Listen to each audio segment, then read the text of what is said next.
نحمده ونصلي ونسلم على سيدنا ومولانا محمد رسوله النبي الأمين المكين الحنين الكريم الرؤوف الرحيم. أما بعد فأعوذ بالله من الشيطان الرجيم. بسم الله الرحمن الرحيم.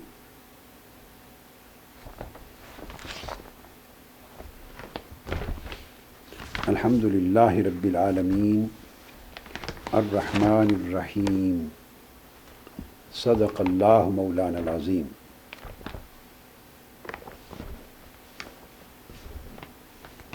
معزز سامعین و ناظرین، الحمد للہ تعالی ہم اللہ جل مجدہ کی توفیق سے ایک سلسلہ وار موضوع پر گفتگو کر رہے ہیں، اور موضوع ہے کہ اسلام دین رحمت و شفقت ہے اور دین امن و محبت ہے۔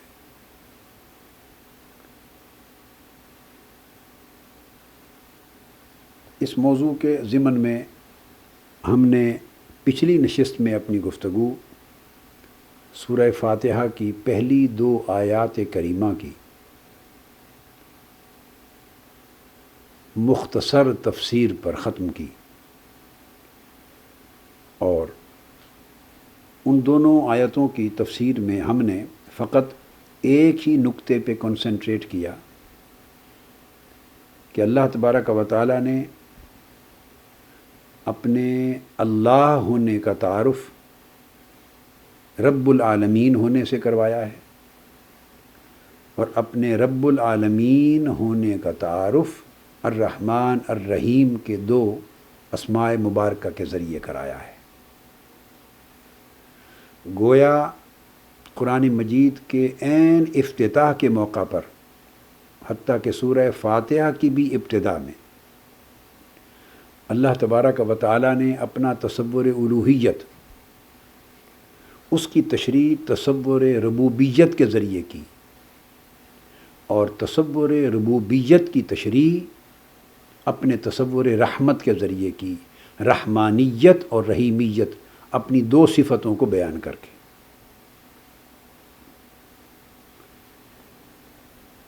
اور ابتدائے قرآن میں اللہ تبارک و تعالیٰ کا اپنی ذات کے تعارف کے لیے اور اپنی ذات کی شناسائی عطا کرنے کے لیے اور ہمیں اپنی ذات کی معرفت سے نوازنے کے لیے اس نے اپنی صفات مبارکہ میں سے جس صفت خاصہ کو منتخب کیا، ایک ہی صفت کو، تاکہ اس کے ریفرنس میں، اس کی روشنی میں اللہ کے رب ہونے کو بھی سمجھا جائے اور اس کے الہ ہونے کو بھی سمجھا جائے۔ الوہیت اور ربوبیت کے تصورات کو اللہ تبارک و تعالیٰ نے ایمفسائز کر دیا کہ وہ اس کے رحمان و رحیم ہونے کی روشنی میں سمجھا جائے۔ اس اہمیت سے اس موضوع پر روشنی پڑ جاتی ہے کہ اللہ تبارک و تعالیٰ کے نزدیک اسلام بے شمار خوبیوں اور اوصاف اور کمالات اور اعلیٰ تعلیمات کا حامل ہے، مگر اس کی تمام تعلیمات پر اور اس کے تمام کمالات پر اور اس کی تمام خوبیوں پر اور اسلام کی تمام پہلوؤں پر جو صفت اور جو خوبی سب سے غالب ہے اور محیط ہے، وہ رحمت و شفقت کی ہے۔ اور رحمت و شفقت کا جب غلبہ ہوتا ہے تو یقیناً اس سے امن اور محبت جنم لیتی۔ اب آج کی گفتگو میں ہم قرآن مجید کی کئی آیات کریمہ کا مطالعہ کریں گے، مگر ان سے قبل مجھے گفتگو شروع کرنے کے بعد ابھی دوران گفتگو ہی خیال آیا کہ ایک پہلو اسی سورہ فاتحہ کے حوالے سے الرحمن اور رحیم کے ضمن میں بیان کرنے سے رہ گیا ہے،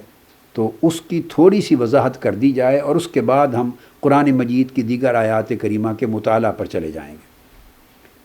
اس لیے میں نے دوران گفتگو اپنا مائنڈ تھوڑا چینج کیا اور اپنی یہ کتاب جو سورہ فاتحہ کی تفسیر ہے، تفسیر منہاج القرآن کی پہلی جلد ہے، سورہ فاتحہ کی تفسیر پر مشتمل ہے۔ بلکہ سورہ فاتحہ کی تفسیر تو میں نے عرض کیا تھا یہ اتنی ضخیم کم و بیش 5 جلدوں پر پوری سورہ فاتحہ کی تفسیر کی گئی ہے، اور کتابی صورت میں یہ 7 جلدوں پر مشتمل ہے سورہ فاتحہ کی تفسیر، بڑی مفصل اور مبسوط ہے۔ مگر یہ جلد جو اس وقت میرے سامنے ہے اپنی تفسیر منہاج القرآن کی، یہ سورہ فاتحہ کی صرف پہلی آیت کریمہ کی تفسیر ہے، تسمیہ کے ساتھ، بسم اللہ الرحمن الرحیم کو ساتھ ملا کر، تعوذ و تسمیہ کے ساتھ۔ اب اس میں جو بات سمجھنے والی ہے کہ اللہ تبارک و تعالیٰ نے اپنی صفت رحمت کے بیان کے لیے اپنے 2 اسماء کو یکجا کیوں بیان کیا۔ الرحمن یہ بھی صفت کے مبالغہ پر، صفت رحمت کی کثرت پر، صفت رحمت کی آخری انتہائی حد پر موجود ہونے پہ دلالت کرتا ہے، اور رحیم میں بھی یہ صفت بدرجہ اتم اور بصورت دوام و استمرار پائی جاتی ہے۔ ان دونوں کو یکجا کر کے بیان کیا تو ان کی اپنی اپنی سگنیفیکنس کیا ہے۔ اگر ہم ان دونوں کے معانی کی جو الگ الگ سگنیفیکنس ہے، الگ الگ تخصیص ہے، خصوصیت ہے، اگر اس کو سمجھ لیں تو ہمیں اس سبجیکٹ کو اور سمجھنے میں مدد ملتی ہے کہ اسلام کا تصور رحمت یا اسلام کے دین کا سراسر رحمت و شفقت اور مبنی ہونا یہ کتنا امپورٹنٹ اور کتنا مرکزی اور کتنا محوری، کتنا اصولی اور بنیادی تصور ہے دین اسلام کی تعلیمات میں اور قرآن کی تعلیمات میں۔ ارشاد فرمایا گیا الرحمن الرحیم، رب العالمین وہ ہے جو رحمان بھی ہے، رحیم بھی ہے، نہایت مہربان بھی ہے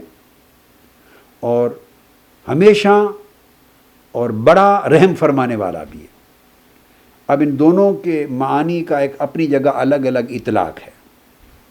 اور الگ الگ معنوی خصوصیتیں ہیں دونوں الفاظ کی۔ رحمان کا لفظ اللہ تبارک و تعالیٰ نے جو استعمال کیا تو اس سے پہلا فرق سمجھا رہا ہوں اور پہلا اس کا معنوی امتیاز سمجھا رہا ہوں رحمان اور رحیم کے درمیان۔ الرحمن کا لفظ اس اسم صفت کو استعمال کر کے اللہ تبارک و تعالیٰ نے اس سے یہ مراد لیا ہے اور چاہا ہے کہ اس کے ذریعے اللہ کی جو رحمت ہے، رحمت حق، اس کا صفتی ظہور سمجھا جائے، اور رحیم کے ذریعے رحمت حق کا فعلی ظہور مراد لیا جا رہا ہے۔ اب صفتی ظہور اور فعلی ظہور میں ایک فرق ہے۔ مثلا رحمان چونکہ یہ اسم فعلان کے وزن پر واقع ہوا ہے، اور فعلان کا باب عام طور پر ایسی صفات کے لیے استعمال ہوتا ہے جو محض حالت کی حیثیت سے اپنے انتہائی کمال پر، انتہائی کثرت کے ساتھ، انتہائی مبالغہ پر موجود ہوتی ہیں، بڑی شدت کے ساتھ، مبالغہ کے ساتھ، کثرت کے ساتھ، درجہ نہایت پر موجود ہوتی ہیں۔ یہ بات تو اٹل ہے، مگر ایٹ دا سیم ٹائم ان کی موجودگی اس صاحب صفت میں بطور حال واقع ہوتی ہے کہ یہ صفت اس کی حالت ہے، یہ اس کا حال ہے۔ جیسے پیاسے کو اسی وزن پر عربی میں عطشان کہا جائے، تو عطشان کا مطلب یہ ہے کہ اس کی پیاس کی انتہائی شدید حالت کو بیان کیا جا رہا ہے۔ کوئی شخص مست اور بے خود ہے تو اس کو سکران کہتے ہیں۔ اب سکران کا مطلب یہ ہے کہ اس کا بے حد و حساب مست ہونا، بے خود ہونا، حالت سکر میں ہونا، حالت سکر میں اس کا بیان کرنا مقصود ہے لفظ سکران کے ذریعے۔ اسی طرح کسی کو غضبان کہا جائے تو غضبان کا مطلب ہے کہ وہ شخص انتہائی غضبناک ہے، یعنی غیظ و غضب کی حالت اس کی اپنی انتہائی کمال پر پہنچی ہوئی ہے۔ اور اگر کسی کو حیران کہا جائے، یہ بھی فعلان کے وزن پر ہے، تو اس کا مطلب ہے اس کے انتہائی درجے پر پریشان اور ششدر ہونے کی جو حالت ہے اس کا اظہار لفظ حیران سے کیا جا رہا ہے۔ کوئی پانی بہہ رہا ہو تو اس کے جو بہاؤ کی حالت ہے اس کی وجہ سے اس کے لیے لفظ جریان استعمال کر دیں گے۔ اسی طرح اگر کسی میں سرکشی اور بغاوت کی حالت اور صفت پائی جاتی ہے تو اس کے لیے طغیان کا لفظ استعمال کر دیں گے۔ تو الغرض یہ بات واضح کرنا مقصود تھی کہ یہ جتنے اسماء میں نے گنائے، عطشان ہو، سکران ہو، طغیان ہو، عطشان ہو، حیران ہو، جریان ہو، اگر آپ غور کریں ان تمام الفاظ میں جن جن صفتوں کا ذکر آیا ہے وہ صفتیں بطور حالت کے واقع ہوئی ہیں۔ اس کی حالت یہ ہے،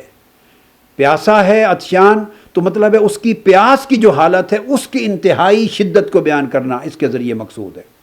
اگر مستی بے خودی میں ہے تو اس کی حالت سکر کی انتہائی شدت کو سکران کہہ کر ظاہر کیا جا رہا ہے۔ اگر عطشان کہہ دیا ہے تو اس کی پیاس کی انتہائی شدت بیان ہو رہی ہے۔ اگر طغیان کہہ دیا ہے تو اس کی سرکشی اور بغاوت کی جو حالت ہے اس پہ کنسنٹریٹ کیا جا رہا ہے، اس کو واضح کیا جا رہا ہے، مگر وہ اپنی انتہائی حالت کے ساتھ۔ لہٰذا اسی طرح لفظ الرحمن ہے، تو گویا اللہ رب العزت میں جو صفت رحمت ہے، اللہ تبارک و تعالیٰ کی ذات کی جو حالت رحمت ہے وہ انتہائی کمال پر ہے، انتہائی عروج پر ہے اور انتہائی مبالغہ پر ہے۔ تو گویا الرحمن کے ذریعے اللہ رب العزت کی ذات میں رحمت کا جو وجود ہے بطور صفت، بطور حالت، اس کے اظہار کا بیان مقصود ہے، اس کا اظہار مقصود ہے اس لفظ کے ذریعے۔ اب لفظ رحیم، رحیم کے ذریعے اس کا جو لفظ ہے رحیم، اس کا اپنی معنوی خصوصیت یہ ہے کہ یہ حالت کو بیان نہیں کرتا بلکہ فعل رحمت کے صدور کو بیان کرتا ہے۔ اس سے رحمت کا فعل صادر ہو رہا ہے جس کو رحیم کہا جائے گا، فعیل کے وزن پر ہے، اور فعیل کے باب پر جو اسماء آتے ہیں ان میں جو صفات پائی جاتی ہیں ان صفات کے فعلی ظہور کا بیان صفت مشبہ یہ اسم فعیل کے ذریعے کیا جاتا ہے کہ جو صفت ہے اس کا فعلاً عملاً ظہور ہو رہا ہے۔ مثال کے طور پہ اگر کسی شخص کو کہا جائے کریم بزرگی کے لیے یا سخاوت کے لیے، تو گویا سخاوت اور جود و کرم کا جو فعل ہے، عمل ہے سخاوت کا، جود و کرم کا، لوگوں کو نوازنے کا، دینے کا، اس کے فعل کا صدور جب کثرت کے ساتھ اس کی ذات سے ہوتا ہے تو اس کثرت صدور فعل کے باعث اس کو اس کی سخاوت کے ضمن میں کریم کہہ دیا جاتا ہے۔ جب علیم کسی کو کہا جائے تو علیم کا مطلب ہے اس کا جو علم اور معرفت ہے اس کا اظہار فعلی طور پہ اس کی ذات سے اتنا ہوتا ہے کہ اس کثرت علم کے اظہار کے باعث اس کو علیم کہا جاتا ہے۔ اگر کسی کو عظیم کہا جاتا ہے تو اس شخص کی جو عظمت ہے، اس کی جو بزرگی ہے، اس کا فعلی صدور اس کے عمل سے، اس کے طور طریقے سے، اس کے برتاؤ سے کثرت کے ساتھ جب ہوتا ہے تو اس کی کثرت ظہور کی وجہ سے اس کی عظمت کے کثرت ظہور کی وجہ سے اس کو عظیم کہا جاتا ہے۔ اس طرح اگر کسی کو حکیم کہا جائے تو حکمت اور دانائی کا صدور اور ظہور جس شخص سے کثرت کے ساتھ ہوگا اس کے کثرت ظہور دانائی کی وجہ سے اس کو حکیم کہا جائے گا۔ اسی طرح الرحیم ہے، الرحیم اس کو کہا جائے گا جس کے اندر رحمت بطور حال، بطور صفت صرف موجود ہی نہ ہو بلکہ اس صفت کا ظہور بھی کثرت کے ساتھ ہوتا ہو، اس صفت کا اظہار بھی کثرت کے ساتھ ہوتا ہو، اس صفت کا فعل بھی کثرت کے ساتھ عمل پذیر ہوتا ہو، صادر ہوتا ہو اس کی ذات سے۔ تو گویا الرحمن صفت کے وجود پہ دلالت کرتا تھا منتہا کمال پر، رحیم صفت کے اظہار پہ دلالت کرتا ہے منتہا کمال پر اپنی فعل کی شکل میں۔ اب قرآن مجید نے دونوں شانوں کا بیان کیا ہے، فرمایا وَرَبُّكَ الْغَنِيُّ ذُو الرَّحْمَةِ، اور آپ کا رب بے نیاز ہے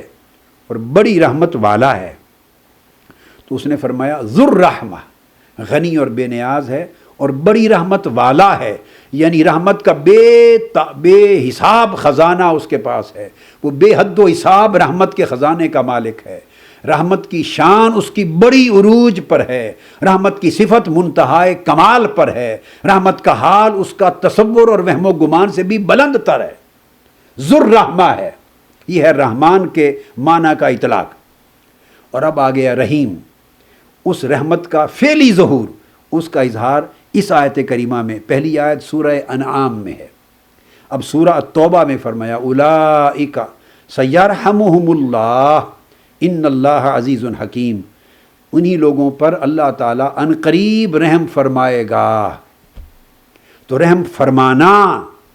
یہ رحمت کا فعلی ظہور ہو رہا ہے، یہ اشارہ دیتا ہے اس کے رحیم ہونے کی شان کا۔ تو اللہ تبارک و تعالیٰ نے الرحمن کے ذریعے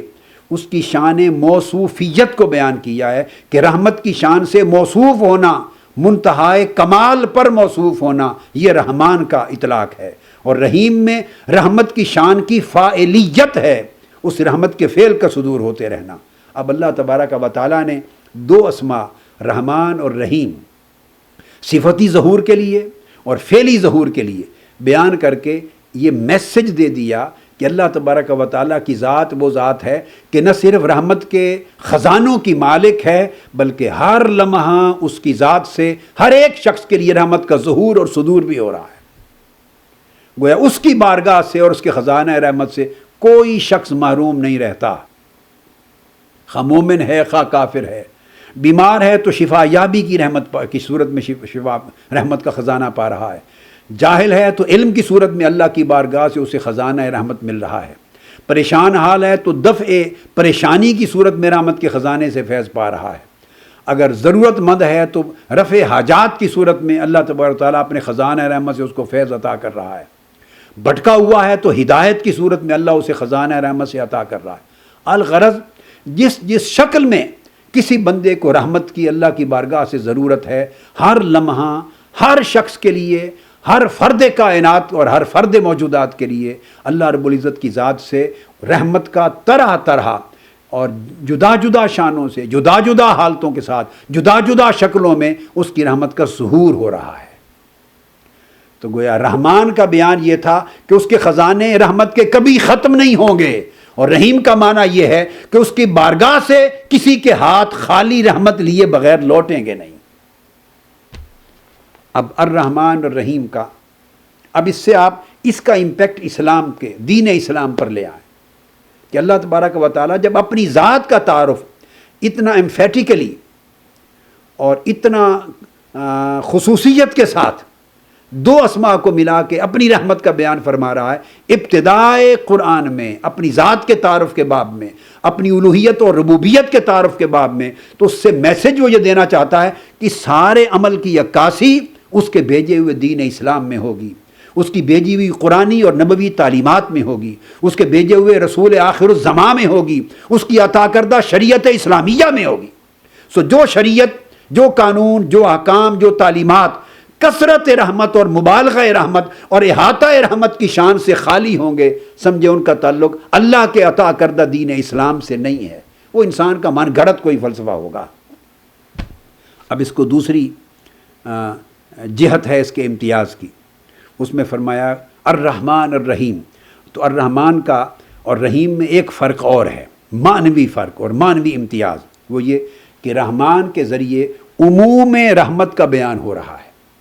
اللہ رب العزت کی رحمت کے عام ہونے کا بیان ہو رہا ہے ہر ایک کے لیے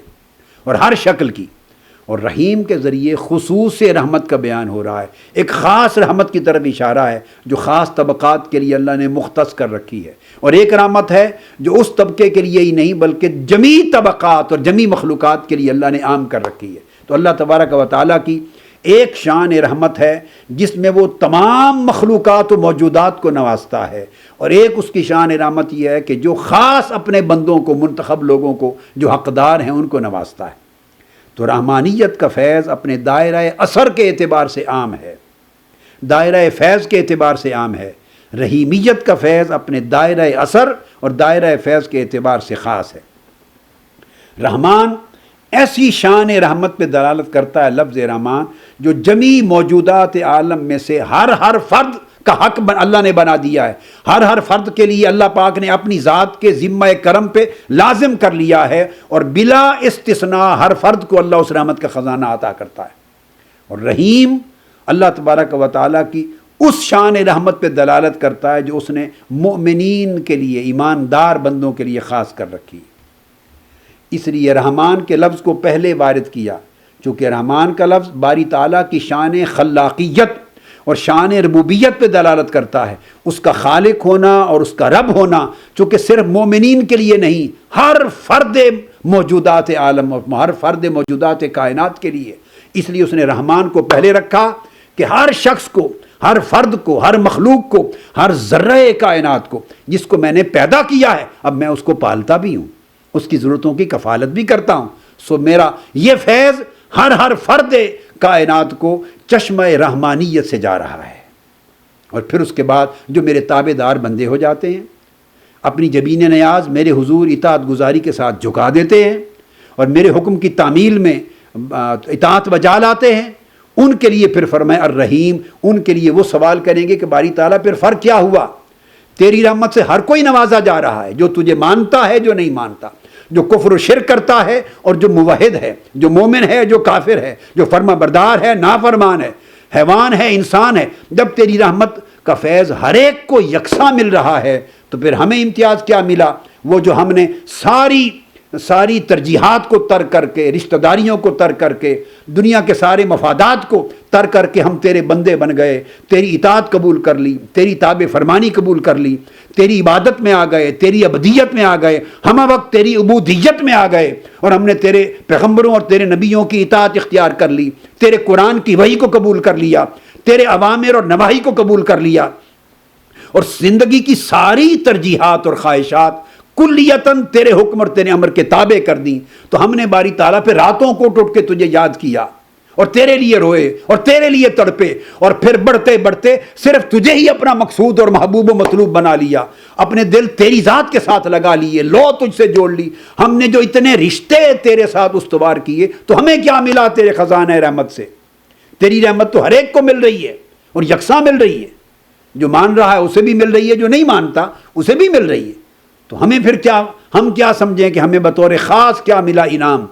ان کا جواب آیا الرحیم، میں صرف رحمان ہی نہیں ہوں، میں رحیم بھی ہوں۔ رحمان ہونے کے ناطے میں جمی موجودات کو نواز رہا ہوں اپنی رحمت کے ساتھ، رحمان ہونے کے ناطے جمی مخلوقات کو اپنے خزانہ رحمت سے عطا کیے جا رہا ہوں، رحمان ہونے کے ناطے مومن و کافر، حتیٰ کہ انسان، حیوان، نباتات اور جمادات کے امتیاز کے بغیر ہر ایک کی ضرورت کی کفالت کر رہا ہوں، چونکہ میری رحمانیت میری ربوبیت کی پہلی علامت ہے۔ اب رہ گئے تم لوگ جو میرے اطاعت گزار بن گئے ہو، میری بندگی میں آ گئے ہو، جنہوں نے اپنا سر، اپنا دل، اپنی آرزویں، اپنی ترجیحات، اپنی خواہشیں میرے امر کے سامنے جھکا دی ہیں۔ تم سنو، تمہارے لیے رحیم بھی ہوں۔ اب ایک حصہ رحمت وہ ہے جس میں سے تم نے اور غیروں نے، سب نے برابر حصہ پایا۔ تمہارے غیروں نے بطور مخلوق کے، میرا تو کوئی غیر نہ تھا، برابر حصہ پایا۔ اب وہ لوگ جو تم خاص میرے وفادار ہوئے، تمہارے اوپر اس پر اضافی حصہ رحمت جو ملا وہ میرے چشمہ رحیمیت سے مل رہا ہے۔ تو رحمان ہر ایک کے لیے ہوں، رحیم تمہارے وفاداروں کے لیے ہوں۔ تو یہ دوسرا معنی فرمایا، اور ارشاد کی اس لیے کہا الرحمن علی العرش استویٰ، جب اللہ رب العزت نے عرش الہی پر اپنے استواء کا ذکر کیا، اور عرش گویا جملہ نظام ہائے کائنات کے اقتدار پر متمکن ہونے کا نام ہے۔ کائنات کے جمی اقتدار، جمی نظام جو کائنات کو چلا رہے ہیں، ان ساروں کے اوپر اپنے اقتدار کے ساتھ متمکن ہونا، یہ اشارہ کرتا ہے استواء علی العرش۔ تو فرمایا جس طرح میرا استواء علی العرش کائنات کے جمی طبقات پر اور جمی کائناتوں پر اور اس کے سارے نظاموں پر حاوی ہے، سو اس طرح جس چشمہ رحمت سے میں اس سارے نظام کو چلاتا، بناتا، سنوارتا اور اپنی منزل تک پہنچاتا ہوں، وہ چشمہ الرحمن کا ہے، وہ رحمانیت کا چشمہ ہے۔ تو آپ نے دیکھا جہاں اللہ پاک عموم کا ذکر کرنا مقصود ہو وہاں لفظ رحمان لاتے ہیں، جہاں خصوص کا، مومنوں کا ذکر کرنا مقصود ہو وہاں رحیم لاتے ہیں۔ یہ ہر ایک کا ذکر تھا، ہر ایک کو نوازنے کا ذکر تھا، الرحمن کہا سورہ طٰہٰ میں۔ اب خاص مومنین کی جب بات آئی تو فرمایا وَكَانَ بِالْمُؤْمِنِينَ رَحِيمًا سورہ احزاب میں، اور وہ مومنوں کے لیے رحیم ہے۔ تو یہ دوسرا امتیاز تھا۔ اب رحمان اور رحیم دونوں اسماء رحمت کو اکٹھا بیان کر کے ایک تیسرے امتیاز کی طرف اشارہ کرنا بھی مقصود ہے، اور وہ یہ کہ لفظ الرحمن اللہ تبارک و تعالیٰ کی رحمت کی جملہ انواع اور اقسام کو شامل ہے، جبکہ لفظ الرحیم اللہ تبارک و تعالیٰ کی اس رحمت کو شامل ہے جو قبول توبہ اور مغفرت کی صورت میں ظاہر ہوتی۔ گویا رحمان کے ذریعے تمام انواع رحمت کو بیان کرنا مقصود ہے، اور رحیم کے ذریعے رحمت کی بطور خاص ایک شکل کو اجاگر کرنا مقصود ہے، وہ قبول توبہ کی اور بخشش و مغفرت کی۔ اس لیے فرمایا الرحمن کے اسم سے جس رحمت کا ظہور ہو رہا ہے وہ رحمت اپنی نوعیت اور اپنی ماہیت کے اعتبار سے عام ہے، اور رحمت کی جتنی صورتیں ممکن ہو سکتی ہیں، اس کے جتنے مدارج ہو سکتے ہیں، جتنے مراحل ہو سکتے ہیں، جتنی شکلیں ہو سکتی ہیں اور جتنے دائرے ہو سکتے ہیں، وہ سارے کے سارے چشمہ رحمانیت سے نکلتے ہیں۔ اور رحیم کے طور پر بالخصوص وہ رحمت میں اپنے بندوں کو عطا کرتا ہوں کہ جو میرے حضور توبہ کرتے ہیں اور میں ان کی قبول توبہ کے ساتھ متوجہ ہوتا ہوں، جو گناہ کرتے ہیں اور توبہ کے ساتھ میں ان کی بخشش کر دیتا ہوں، یا اپنے محبوب کی اور محبوب بندوں کی سفارش اور شفاعت کے ذریعے ان کی بخشش کا سامان کر دیتا ہوں۔ اس لیے کہا جاتا ہے کہ رحمان الدنیا، اور رحیم کے لیے کہا جاتا ہے رحیم الآخرہ، اور کبھی ائمہ نے، اہل علم نے یہ بھی کہا کہ رحمان الدنیا والآخرہ، اس کو زیادہ عموم میں پھیلا دیا، اور رحیم کے لیے کہا رحیم الآخرہ، مگر بالعموم جب تقسیم کرتے ہیں تفسیری بیان میں تو کہتے ہیں رحمان الدنیا و رحیم الآخرہ، دنیا میں جس جس قسم کی رحمت کی جس مخلوق کو بھی ضرورت ہے وہ اللہ تبارک و تعالی رحمان ہونے کے ذریعے ان کو عطا کر رہا ہے، رحمان ہونے کے ناطے عطا کر رہا ہے، اور آخرت میں جس جس کو بھی اللہ کی رحمت کی بصورت بخشش و مغفرت ضرورت ہوگی وہ اللہ پاک کے چشمہ رحیمیت سے اس کو نصیب ہوگا۔ لہٰذا بطور رحمان اس نے پہلی رحمت کی شکل جس سے ہر ایک کو نوازا وہ رحمت ایجاد ہے، ہر شے کو مارز وجود میں لایا، عدم کو وجود میں بدلا، ہر شے کو وجود دینا، یہ بھی اللہ کی رحمت ہے۔ سو پوری کائنات جو مارز وجود میں آئی تو اللہ رب العزت کی رحمانیت کا ظہور ہے۔ پھر جب ایک چیز ایجاد ہو جاتی ہے، وجود میں آ جاتی ہے، تو پھر اس کو رحمت کی دوسری شکل کی ضرورت ہوتی ہے۔ موجود تو ہو چکی ہے، موجود ہے، اب اسے بقا کی حاجت ہوتی ہے کہ اس کے باقی رہنے کا سامان فراہم کیا جائے، اس کی حفاظت کی جائے، اس کی بقا کی۔ تو دوسرا درجہ اللہ کی رحمت کا رحمت ابقاء ہے، تو پھر وجود میں لانے کے بعد اسے باقی رکھنے کے سارے سامان اسے مہیا کیے جاتے ہیں۔ کائنات میں انسان ہو یا حیوان ہو، جن و انس ہو، جمادات و نباتات ہوں، پودے ہوں، درخت ہوں، الغرض جو کچھ اس دنیا میں آپ دیکھتے ہیں اپنی آنکھوں کے ساتھ، وجود میں آ جانے کے بعد اب اسے آگے باقی رہنے، برقرار رہنے، موجود رہنے اور اس کی موجودگی کی حفاظت کرنے کے لیے اس کے پھر ضروریات کی ضرورت ہوتی ہے، زندگی کی ضروریات درکار ہوتی ہیں۔ وہ ساری ضروریات فراہم کرنا یہ رحمت ابقاء ہے، اس کو باقی رکھنے کی رحمت۔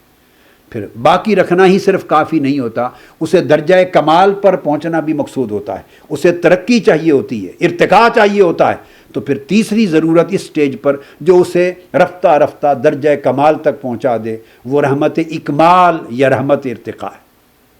جو وجود کو باقی رکھ کر اسے نقطہ کمال تک پہنچانا، یہ جو ساری ضروریات مہیا کرنا تاکہ وہ اپنے نقطہ کمال پر پہنچے، بلوغ اور عروج پر پہنچے، اس کو رحمت اکمال کہتے ہیں۔ تو رحمان کے چشمے سے اللہ تبارک و تعالی کسی بھی شے کی کائنات میں اور ساری کائنات کے وجود میں آنے سے لے کر اس کے آخری ترقی اور کمال کے درجے تک پہنچنے تک جتنی ضروریات ہیں ان ساروں کو فراہم کرنا، یہ اللہ رب العزت کی رحمت کی وہ شان ہے جس کا اظہار رحمانیت سے ہوتا ہے، لفظ الرحمن سے۔ قرآن مجید میں اللہ رب العزت نے فرمایا، اب یہ دیکھیے کس طرح رحمت کا بیان کر رہا ہے، فرمایا حل عطا علی الانسان حین من الدہر لم یکن شیئا مذکورا، سورہ الدہر میں جس کو سورہ الانسان بھی کہتے ہیں۔ بے شک آدمی پر ایک وقت ایسا بھی گزرا ہے کہ وہ قابل ذکر شے نہ تھا،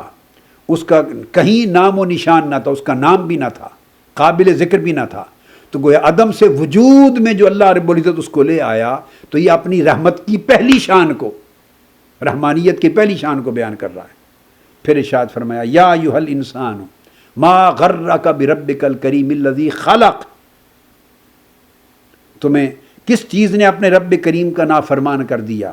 الذی خلقک فسواک فعدلک فی ای صورۃ ما شاء رکبک، وہ رب جس نے تجھے وجود عطا کیا یعنی پیدا کیا،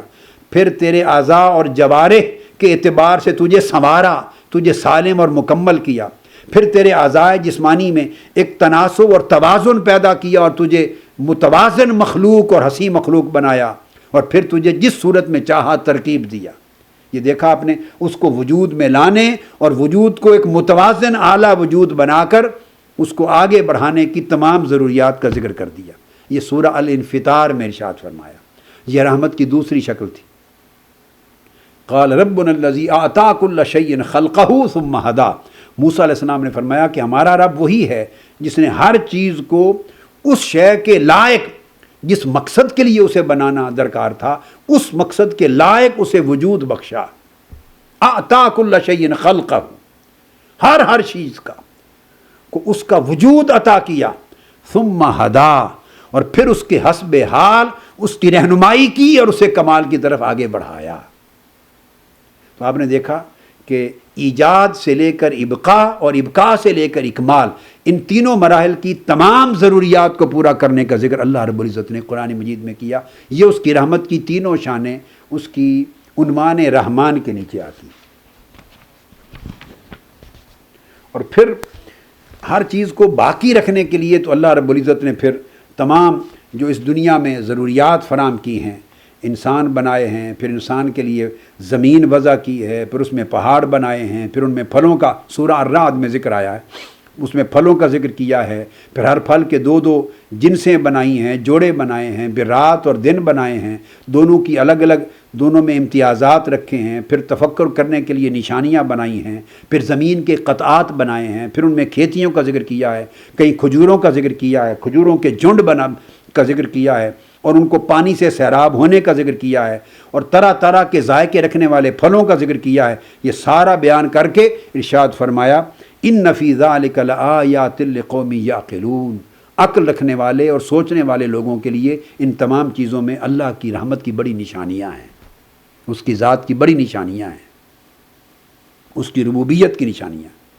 اس طرح فرمایا اعراف میں، سورہ الاعراف وَلَقَدْ مَكَّنَّاكُمْ فِي الْأَرْضِ وَجَعَلْنَا لَكُمْ فِيهَا مَعَائِشَ قَلِيلًا مَا تَشْكُرُونَ، بے شک ہم نے تم کو زمین میں تمکن اور تصرف عطا کیا، ٹھکانہ دیا، اور پھر اس زمین میں برقرار رہنے کے لیے تمہارے تمام اسباب معیشت پیدا کر کے تمہیں فراہم کیے، سارے اسباب معیشت دیے، تاکہ وجود میں آ جانے کے بعد تمہیں زندہ رہنے اور برقرار رہنے اور مستحکم رہنے کی جو جو ضروریات تھیں وہ سارے اسباب کے ساتھ تمہیں مہیا ہو جائیں، مگر پھر بھی کم لوگ ہیں جو شکر بجا لاتے ہیں۔ پھر اللہ تبارک و تعالیٰ نے اپنی رحمت کے بیان کے ضمن میں دریاؤں اور سمندروں کی تخلیق کا ذکر کیا ہے، کشتیوں کا ذکر کیا ہے، حیوانات کی تخلیق اور ان سے جو جو ضرورتیں پوری ہوتی ہیں انسانوں کی، سواریوں کی، بار برداریوں کی، کھانے کی، گوشت کی فراہمی کی، پھر ان کا ذکر کیا ہے، دودھ کی فراہمی کی، ان کا ذکر کیا ہے، شجر و حجر کی تخلیق کا ذکر کیا ہے، شمس و قمر کی تخلیق کا ذکر کیا ہے، کائنات ارض و سما کے جمیع موجودات کی تخلیق کا ذکر کیا ہے، اور ساری چیزوں کا ذکر کر کے اس رب کائنات نے فرمایا کہ وَأَسْبَغَ عَلَيْكُمْ نِعَمَهُ ظَاهِرَةً وَبَاطِنَةً، سورہ لقمان میں، کہ اس طرح اللہ تبارک و تعالیٰ نے زمین و آسمان کی ساری کائناتوں میں سب کچھ تمہارے لیے مسخر کر کے تم پر اپنی تمام نعمتیں اور رحمتیں ظاہراً بھی اور باطناً بھی پوری کر دی ہیں، تاکہ تمہاری ظاہری اور باطنی تمام ضروریات کی کفالت اللہ کی رحمت سے ہو سکے۔ نعمہ، تو اسی طرح پھر اللہ تبارک و تعالیٰ نے اپنی رحمت کے اقبالی پہلو کو بھی بیان کیا، پھر اپنی رحیمیت کو بیان کیا۔ رب کائنات نے فرمایا ان اللہ کان توابا رحیما، اب اللہ پاک توبہ قبول فرمانے والا، اور اس کے ساتھ ہر جگہ جہاں توابہ کا یا غفورہ کا لفظ آئے گا، تواب اور غفور کی شان کا بیان آئے گا، اس کے ساتھ اللہ رب العزت رحمان کا لفظ استعمال نہیں فرمائیں گے، رحیم کا لفظ قرآن میں استعمال ہوگا، چونکہ توبہ اور مغفرت کا تعلق اس شان رحمت کے ساتھ ہے جو رحیمیت کے چشمے سے نصیب ہو رہی۔ فرمایا ان اللہ کان توابا الرحیما، بے شک اللہ بڑا بخشنے والا مہربان ہے۔ اب اس میں گناہ گاروں کو چشمہ رحمت رحیمیت سے مل رہا ہے، تو جہاں بھی غفوریت کا ذکر آیا ہے، جہاں بھی توابیت کا ذکر آیا ہے، طلب مغفرت کا ذکر آیا ہے، عطائے مغفرت کا ذکر آیا ہے، بخشش کا ذکر آیا ہے، بلندی درجات کا ذکر آیا ہے، وہاں اللہ رب العزت نے اپنی صفت رحیم کو بیان کیا ہے، رحیمیت کو۔ تو یہ رحمان اور رحیم کا ایک اور امتیاز تھا، اور پھر ایک اور امتیاز ہے اس کی شان رحمانیت اور شان رحیمیت میں، وہ یہ کہ دنیا میں جتنی رحمت کی شکلیں اللہ پاک دیتا ہے، دنیا میں جس کو اپنی رحمت سے نوازتا ہے وہ چشمہ رحمانیت سے نوازتا ہے، اور آخرت میں جس کو رحمت سے نوازے گا وہ چشمہ رحیمیت سے نوازے گا۔ تو لفظ الرحمن دنیا میں اللہ کی عطا ہونے والی ملنے والی رحمت کا آئینہ دار ہے، اور لفظ الرحیم آخرت میں اللہ رب العزت کی بارگاہ سے عطا ہونے والی رحمت کا آئینہ دار ہے۔ اس لیے میں ذکر پہلے کر چکا کہ مفسرین نے بیان کرتے ہوئے اکثر و بیشتر رحمان کے لیے رحمان الدنیا والآخرہ کہا، اور کئی ائمہ تفسیر نے اس کو رحمان الدنیا کہا، مگر رحیم کے لیے رحیم الآخرہ کہا۔ اس سے واضح کر دیا دونوں میں ایک فرق۔ لہٰذا اس وجہ سے الرحمن سے جو صفت رحمت اللہ رب العزت کی جھلک رہی ہے وہ ہر مومن و کافر کے لیے عام ہے، کیونکہ اس رحمت کا تعلق اس دنیا کے ساتھ ہے اور اس حیات دنیاوی کے ساتھ ہے، اور حیات دنیاوی میں رحمت ایزدی کا مژدہ جاں فضا لفظ رحمان کے ذریعے ہر کس و ناکس اور ہر مومن و کافر کو اور ہر جاندار اور غیر جاندار کو سنایا جا رہا ہے، اور الرحیم کہہ کر جس رحمت کا میسیج دیا جا رہا ہے وہ رحمت ہے آخرت کے لیے، رحمت آخرت جس کے حقدار فقط مومنین ہوں گے، ایمان والے ہوں گے۔ اس لیے امام عبداللہ ابن مبارک نے بڑی پیاری بات کہی، جس کو حافظ ابن کثیر نے تفسیر ابن کثیر میں بیان کیا ہے، کہ امام عبداللہ بن مبارک نے فرمایا، ایک لطیف بات کی، فرمایا الرحمن اذا سئل اعطا والرحیم اذا لم یسأل یغضب۔ رحمان اور رحیم کے دو الفاظ میں ایک فرق یہ بھی ہے، رحمان وہ ذات ہے کہ جب بھی اس سے مانگا جائے وہ عطا کرتا ہے، جو مانگے، جس شکل میں مانگے، جس شکل میں مانگے، رام چندر کا نام لے کے مانگے، کرشن مہاراج کا نام اس نے لیا، بھٹکا ہوا ہے، شرک کر رہا ہے، گمراہ ہے، بہکا ہوا ہے، پہچان ہی نہیں ہے، مگر ضرورت مند ہے تو بندہ ہے، تو بندہ ہے، تو مخلوق تڑپ رہا ہے، مانگ رہا ہے، اس کو طلب ہے۔ اب وہ رب کریم اس وقت یہ نہیں دیکھتا کہ یہ مشرک ہے، مجھ سے تو مانگ ہی نہیں رہا، اس کو کیوں دوں؟ لات منات کو سے مانگتے تھے وہی دیں ان کو، عزا اور حبل سے مانگتے تھے مشرکین مکہ، پھر وہی دیں؟ نہیں، یہ تو پھر انتقام ہو گیا، وہ رحمان نہ رہا، اور رحمان نہ رہا تو رب نہ رہا، اور رب نہ رہا تو اللہ نہ ہوا۔ وہ نہیں دیکھتا کہ مندر میں گیا ہے وہاں پوجا کر رہا ہے بتوں کی، وہ نہیں دیکھ رہا کہ وہ گنگا میں جا کے پوجا کر رہا ہے پانی کی، اگنی کی پوجا کر رہا ہے، کرشن مہاراج کی پوجا کر رہا ہے، شیوا کی پوجا کر رہا ہے، رام چندر رام کی پوجا کر رہا ہے، یہ نہیں دیکھتا۔ اس لیے کہ اگر وہ دیکھے تو پھر ان کو صحت کیوں دے، ان کو ان کی حاجت پوری کیوں کرے، ان کو ان کی ضروریات پوری کیوں کرے، ان کو وسائل رزق کیوں دے؟ وہ قادر مطلق ہے، جس کا رزق جب چاہے روک لے، جس کی شفا جب چاہے روک لے، جس سے جب چاہے علم سلب کر لے، جس سے چاہے ساری ضروریات زندگی سلب کر لے، اسے محتاج ناکارہ بنا کے پھینک دے، جب چاہے جو کر دے، وہ قادر مطلق ہے۔ اگر وہ یہ چیز دھیان میں لے آئے کہ یہ تو مندر میں گیا ہے، یہ تو چرچ میں گیا ہوا ہے، یہ کلیسا میں گیا ہوا ہے، یہ تو میرے قرآن پر ایمان نہیں لاتا، یہ تو کسی اور سے مانگ رہا، اس کو کیوں دوں؟ اگر اس نے سوچا میں اسے کیوں دوں، اسی لمحے وہ رب نہ رہا، معاذ اللہ، استغفر اللہ، اور ایسا ہو نہیں سکتا کہ وہ رب نہ رہے۔ وہ یہ دیکھتا ہے کہ پیدا تو میں نے کیا ہے، یہ اپنے آپ تو نہیں پیدا ہوا، اسے کرشن مہاراج نے تو نہیں دنیا میں بھیجا، اسے رام چندر میں غلطی سے جس کو خدا سمجھ رہا ہے، جس کو پوج رہا ہے، جن بتوں کو پوج رہا ہے، یہ تو اس کے خالق اور مالک اور رب نہیں ہے، یہ تو اس نے اپنے ہاتھوں سے تراشے ہیں، یہ اس کی نادانی ہے، اس کی بے خبری ہے، اس کی جہالت ہے، جس نے اسے گمراہ کر دیا ہے۔ تو گمراہی کا معاملہ الگ، اس کی جزا اور سزا الگ، ہدایت اور گمراہی کی۔ رہ گیا سوال کہ ہے تو میرا بندہ، ہے تو میری مخلوق، میرا پیدا کردہ انسان تڑپ رہا ہے، ضرورت ہے، حاجت ہے، اس کا کام ہے حاجت لینا، اور میں رب ہوں، میرا کام ہے ان کی حاجت کو پورا کرنا، ان کی ضروریات کی کفالت کرنا، ان کو رزق دینا، ان کو شفا دینا، ان کو عطا کرنا، ان کو وجود میں لانا۔ میں ان کا خالق بھی ہوں اور ان کا رب بھی ہوں، ان کو پرورش کرنا، ان کو پالنا۔ لہٰذا اللہ رب العزت ہر شخص کو جب بھی کوئی مانگتا ہے، جہاں مانگتا ہے، جس طریق سے مانگتا ہے، اللہ عطا کرنے والا ہے۔ یہ رحمان کی شان ہے۔ فرمایا جب بھی کوئی مانگا جائے تو وہ عطا کرے، وہ رحمان ہے۔ اور رحیم وہ ہے اذا لم یسأل یغضب، اور اگر اس سے، اللہ سے نہ مانگا جائے، کوئی آدمی بے نیاز ہو جائے، نماز پڑھے، ذکر کرے اور اللہ سے پھر دعا نہ مانگے، اس سے سوال نہ کرے، اللہ ناراض ہو جاتا ہے، غضبناک ہو جاتا ہے۔ اس لیے کہ اسے کسی بندے کی عبادت کرنے پر وہ خوشی نہیں ہے جتنی وہ بندہ جب ہاتھ اٹھاتا ہے اور دامن مراد پھیلاتا ہے اس کی بارگاہ میں، سائل اور منگتا بن کے جب مانگتا ہے تو اس مانگنے والے کے مانگنے پر اس کو خوشی زیادہ ہوتی ہے، کیونکہ وہ عطا کرنے پر تلا ہوا ہے۔ اس کی رحمت مائل با عطا رہتی ہے ہر وقت، وہ رحمان بھی ہے، رحیم بھی ہے۔ اس لیے رحمت کی دو شانیں یکجا کی، دو گنا یکجا کی کہ بندے میری رحمت ہمہ وقت منتظر ہوتی ہے، مانگنے والے کو بھی دیتا ہوں، نہ مانگنے والے کو بھی دیتا ہوں۔ تو اس مقام پر تھا جائے عبادت پر کہ تجھے تو زیادہ عاجزی انکساری کے ساتھ مجھ سے مانگنا تھا، تو مانگے بغیر اٹھ گیا، وہ ناراض ہوتا ہے، مگر ناراض ہو کر بھی رحمانیت کے چشمہ فیض سے اسے محروم نہیں کرتا، بطور رب محروم نہیں کرتا۔ ناراضگی ضرور ہوتی ہے کہ اس سے مانگا کیوں نہیں، مانگنے پر خوش ہوتا ہے۔ اس لیے فرمایا رحمانیت کی بات کرتے ہوئے قرآن مجید سورہ ابراہیم میں وَآتَاكُم مِّن كُلِّ مَا سَأَلْتُمُوهُ، اور اس نے تمہیں ہر وہ چیز عطا فرما دی جو تم نے اس سے مانگی، جو تم نے اس سے مانگی، جو کچھ مانگا عطا کر دیا۔ اس طرح سورہ بقرہ میں ارشاد فرمایا اجیب دعوت الداع اذا دعان فلیستجیبوا لی، میں پکارنے والے کی پکار کو جواب دیتا ہوں، سنتا ہوں، قبول کرتا ہوں جب بھی وہ مجھے پکارتا ہے۔ یہ اس کی شان ہے۔ اور آقا علیہ الصلوۃ والسلام نے فرمایا، پھر یہ حدیث ہے، قال رسول اللہ صلی اللہ علیہ وسلم انہ من لم یسأل اللہ یغضب علیہ، جو شخص اللہ سے سوال نہیں کرتا اللہ اس پہ غضبناک ہو جاتا، اس پہ غضب فرماتا، اس سے ناراض ہو جاتا۔ یہ اس کی شان کریمی کی انتہا ہے۔ دنیا میں مخلوق جس سے کثرت سے مانگا جائے تو وہ تنگ آ جاتے ہیں، بڑے بڑے سخی تنگ آ جاتے ہیں کہ ہر وقت مانگتا ہے، ہر وقت مانگتا ہے، جب دیکھو مانگتا ہے، ہاتھ اٹھائے پھرتا ہے، سوال کرتا ہے۔ یہ فرق ہے بندے میں اور رب میں، مگر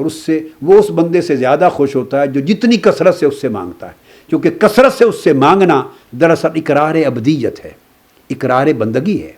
اقرار بے بسی ہے، اقرار بے کسی ہے، اقرار عاجزی ہے، اظہار انکساری ہے۔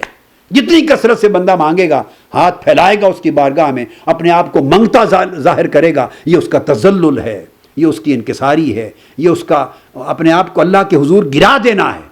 یہ اس کی کبریائی کا اقرار ہے، اس کی رحمانیت کا اقرار ہے، اس کی رحیمیت کا اقرار ہے، اس کی ربوبیت کا اقرار ہے۔ تو مانگنے کو، دعا کو اس لیے حضور علیہ السلام نے مخ العبادہ کہا، الدعاء مخ العبادہ، کہ دعا عبادت کا مغز ہے۔ تو اللہ تبارک و تعالی مانگنے پر اس قدر عطا کرتا ہے، اور پھر مانگنے کے لیے وہ نہیں دیکھتا اس کی شان رحمانیت اور شان رحیمیت، یہ نہیں دیکھتی کہ مانگنے والا نیکوکار ہے یا گناہ گار ہے، یہ اس کی رحمت ہے۔ یہی کردار پھر اسلام کو ملا ہے، یہی کریکٹر اسلام کا ہے، یہی خوبی، یہی فیض، یہی عکس اسلام اور اسلام کی جمیع تعلیمات اور جمیع احکام شریعت میں نظر آتا ہے۔ حضور سیدنا غوث العظم شیخ عبد القادر جیلانی رضی اللہ تعالیٰ عنہ اپنے مکشوفات میں بیان فرماتے ہیں، ایک مقام پر الرسالہ ہے جو ان کے مکشوفات کا، اس میں فرماتے ہیں اہل الطاعات یذکرون النعیم واہل العصیان یذکرون الرحیم۔ فرماتے ہیں کہ عبادت کرنے والے، طاعت گزار لوگ اور عبادت گزار لوگ اللہ کی جنت کو یاد کرتے ہیں، اور گناہ گار لوگ چونکہ جنت سے تو مایوس ہوتے ہیں، گناہ کر کے انہیں جنت کی تو امید نہیں ہوتی، گناہ گار لوگ رب کی رحمت کو یاد کرتے ہیں۔ کیونکہ انہیں بخشش کی آرزو ہوتی ہے۔ تو طاعت گزاروں کا دھیان جنت اور جنت کی نعمتوں کی طرف ہوتا ہے، گناہ گاروں کا دھیان زیادہ اس رحیم کی طرف ہوتا ہے۔ تو فرمایا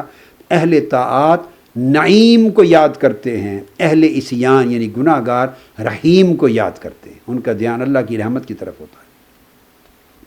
اور ایک اور مقام پر سیدنا غوث الاعظم شیخ عبد القادر جیلانی رضی اللہ تعالیٰ عنہ نے یہ لکھا،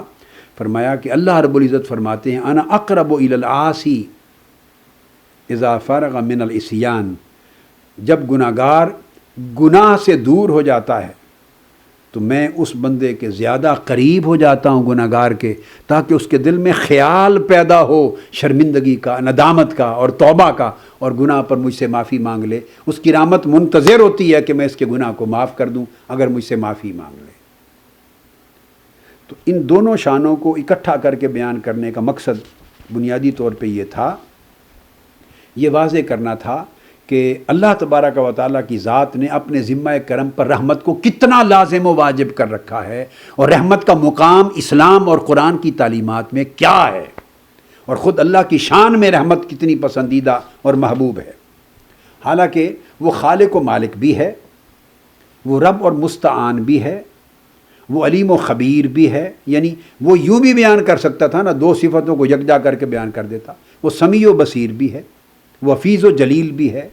وہ علی و کبیر بھی ہے، لطیف و حلیم بھی ہے، عزیز و جبار بھی ہے، وہ مجید و قہار بھی ہے، شہید و حمید بھی ہے، وہ حی و ممیت بھی ہے، وہ قوی و قیوم بھی ہے، رشید اور صبور بھی ہے۔ اس کی بے شمار شانیں ہیں، اور ایسی شانیں بھی ہیں جو معنوی اعتبار سے قریب المعنی ہیں۔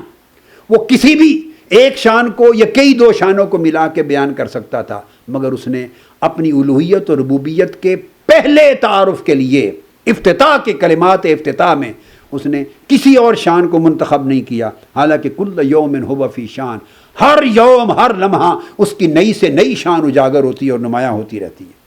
مگر اس نے کسی اور کو منتخب نہیں کیا۔ شان الوہیت اور شان ربوبیت کے بیان کے لیے رب کائنات نے خود اپنی شانوں میں سے جس شان کو منتخب کیا وہ شان رحمت ہے،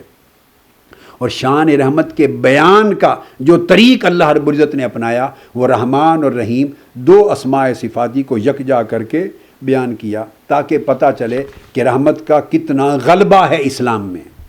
رحمت و شفقت کے تصور کا کتنا احاطہ ہے تعلیمات اسلام میں، اور اللہ رب العزت کی بارگاہ سے رحمت کا میسج کتنا زور کے ساتھ، کتنا قوی طریقے سے جا رہا ہے۔ اب یہ جو اشارہ کیا رحمان اور رحیم کے دو اسماء کو جمع کر کے، یہ بیان کرتا ہے اللہ رب العزت کے اس قرآنی اصول کو جو سورہ الانعام میں بیان ہوا، ربکم ذو رحمت واسعہ، لوگو تمہارا رب بڑی وسیع رحمت والا رب ہے۔ اب یہ بھی کہہ سکتا ہے کہ تمہارا رب رحمت والا، مگر نہیں، خود رحمت کو اس کو اپنی واسعہ کی صفت کے ساتھ بیان کرنا، ربکم ذو رحمت واسعہ، تمہارا رب بڑی وسیع رحمت والا ہے۔ تو رب کائنات خود ایمفسائز فرما رہے ہیں، زور دے رہے ہیں اپنی رحمت کی وسعت پر۔ پھر سورہ الاعراف میں ارشاد فرمایا وَرَحْمَتِي وَاسِعَتْ كُلَّ شَيْءٍ، اور میری رحمت ہر شے پر وسیع ہے۔ میری رحمت کی وسعت کا عالم یہ ہے کہ کائنات ارض و سما کی ہر شے پر میری رحمت کا سائبان تنا ہوا، میری رحمت کی وسعت ہے۔ پھر سورہ المؤمن میں ارشاد فرمایا ربنا وسعت کل شیء رحمتا وعلما۔ آپ اندازہ کریں، یہاں دو صفتوں کو بیان کیا، رحمت اور صفت علم، مگر اپنے علم کو بھی بیان کیا، اس کی وسعت کو، کہ کائنات کی ہر چیز، نہ صرف ما کان و ما یکون کی دو حدوں تک، بلکہ قبل از ما کان و بعد از ما یکون، حدوں سے ماورا کائنات اور موجودات عالم کا جو زمانہ، جو وقت، جو مکان، جو زمان، جو شے، جو وجود، جو فرد، جو ذرہ بھی ہے، ہر چیز پر اللہ کا علم حاوی ہے، اللہ کا علم محیط ہے، اللہ کا علم کائنات کی ساری وسعتوں سے بھی وسیع تر ہے۔ یہ بیان مقصود تھا، اور اس کے ساتھ یہی بیان رحمت کے لیے مقصود تھا، مگر علم کو رحمت سے پہلے مقدم بیان نہیں کیا۔ یہ نہیں کہا کہ ہمارا رب وہ ہے جس کا علم اور رحمت کائنات کی ہر شے پر حاوی اور محیط اور وسیع ہے، یوں نہیں فرمایا جس کا علم اور رحمت کائنات کی ہر شے پر وسیع ہے اور حاوی ہے، نہیں، ترتیب بنائی ربنا واسعت کل شیء رحمتا و علما، ہمارا رب وہ ہے کہ جس کی رحمت اور جس کا علم کائنات کی ہر شے پر حاوی، وسیع اور محیط ہے۔ رحمت کو پہلے بیان کیا، علم کو بعد میں۔ تو اللہ تبارک و تعالیٰ نے جہاں اپنی دو صفتوں کو چنا، کائنات ہست بود کی ہر شے پر اس کے احاطہ اور اس کی وسعت کے ضمن میں، وہاں بھی رحمت کو مقدم رکھا اپنے علم کے بیان سے بھی، حالانکہ وہ عالم الغیب اور عالم الغیب والشہادہ ہے۔ تو ارشاد فرمایا، اور وہ جو 7 صفات جن کا بطور خاص ذکر آتا ہے اس واجب الوجود کی ذات کے بیان توحید کی ضمن میں، سب سے قبل اس میں بھی علم ہے، علم ہے، حیات ہے، کلام ہے، وہ ہے، سمع و بصر ہے، مگر اس درجہ اہمیت ہے علم کی، مگر جب رحمت کے ساتھ اس کا تذکرہ کرنا اکٹھا مقصود ہوا تو وہاں بھی رحمت مقدم رہی بیان میں اور علم اس سے مؤخر ہوا اپنے بیان اور ذکر میں، کہ ہمارا رب وہ ہے جس کی رحمت اور علم کائنات کی ہر شے پر حاوی اور محیط ہے۔ تو یہ آج ہم نے الرحمن الرحیم کا جو معنی تھا، 2 اسماء رحمت، 2 اسماء صفاتی، ان کا بیان اکٹھا کرنا، ایک ہی معنی پر کم و بیش دلالت کرنے والے، قریب المعنی سمجھ لیں یا ایک ہی معنی پر دلالت کرنے والے، اور ان کے درمیان معنوی امتیاز کیا تھا، سگنیفیکنس کی کیا تھی، کہ اللہ تبارک و تعالیٰ نے اپنی شان رحمت کے بیان کے لیے رحمان اور رحیم 2 اسماء چن کر اکٹھے کیوں بیان کیے، ایک ہی اسم سے کام کیوں نہیں چلا لیا؟ تو دونوں کی ایک الگ الگ سگنیفیکیشن تھی، ایک الگ الگ امپلیکیشن تھی، ایک الگ الگ اس کی معنوی اعتبار سے اپلیکیشن تھی۔ تو اللہ تبارک و تعالیٰ نے ہر ایک کا ایک اپنا امتیاز تھا، ایک اپنی پیکیولیرٹی تھی، ہر کا ایک اپنا معنوی اسپیشیلٹی تھی۔ تو الرحمن کے ذریعے بے شمار معانی رحمت کے لفظ رحمان سے کور کیے، اور لفظ رحیم کے ذریعے معانی کے کچھ اور، رحمت کے کچھ اور معنی کور کیے، اور اس بیان کو بھی اتنا جامع بنایا، جیسے اس کی رحمت وسیع اور محیط ہے ویسے رحمت کا بیان الرحمن الرحیم کی شکل میں اسی قدر وسیع اور محیط بنا دیا۔ اور یہ سارا اہتمام الوہیت اور ربوبیت کے تعارف کے لیے تھا، اور اس کا جو امپیکٹ ہوتا ہے، جو ہم اس سے اخذ کرتے ہیں بطور اصول، بطور تعلیم، وہ یہ کہ جب اللہ تبارک و تعالیٰ اپنی ذات کے تعارف اور اپنی الوہیت اور ربوبیت کے تعارف میں رحمت کو اتنی اہمیت دی ہے اور اس کو اتنا نمایاں جامعیت کے ساتھ بیان کیا گیا ہے، تو اس کا میسج یہ ہے کہ یہی رحمت کا عنصر اسی قدر وسعت کے ساتھ، اسی قدر احاطہ کے ساتھ، اسی قدر غلبہ کے ساتھ، اسی قدر قوت اور شدت کے ساتھ، اسی قدر مبالغہ اور انتہائی کمال کے ساتھ اسلام میں، اسلام کی پوری تعلیمات میں اور شریعت کے تمام احکام میں جاری و ساری ہوگا۔ تو جس طرح رحمت اللہ پاک نے کائنات کی ہر شے پہ وسیع کر دی ہے، اسی طرح رحمت و شفقت کا عنصر اسلام کی ہر تعلیم پر حاوی بھی ہے، محیط بھی ہے، وسیع بھی ہے۔ گویا اسلام کا کوئی حکم، شریعت کا کوئی حکم، اللہ کا کوئی امر، شریعت محمدی صلی اللہ علیہ وسلم کی کوئی نہیں، اور اسلامی تعلیمات کی کوئی تعلیم اور فلسفہ اسلام کا کوئی فلسفہ ایسا نہیں جس پر رحمت الہیہ محیط نہ ہو، جس پر رحمت الہیہ حاوی نہ ہو، اور جو اللہ کی رحمت کی بنیاد پر تشکیل پذیر نہ ہوا ہو۔ تو گویا پورا دین اسلام سراپا رحمت ہے، پورا دین اسلام سراپا شفقت ہے، پورا دین اسلام سراپا رحمت و شفقت ہونے کے باعث انسانیت اور مخلوق خدا کے لیے امن اور محبت ہے۔ آج کی گفتگو یہاں پہ ختم کرتے ہیں، یہ موضوع انشاءاللہ تعالی آئندہ پھر جاری رہے گا۔ وما علینا الا البلاغ۔ شیخ الاسلام ڈاکٹر محمد طاہر القادری کے آفیشیل یوٹیوب چینل کو سبسکرائب کریں اور بیل آئیکن کلک کریں۔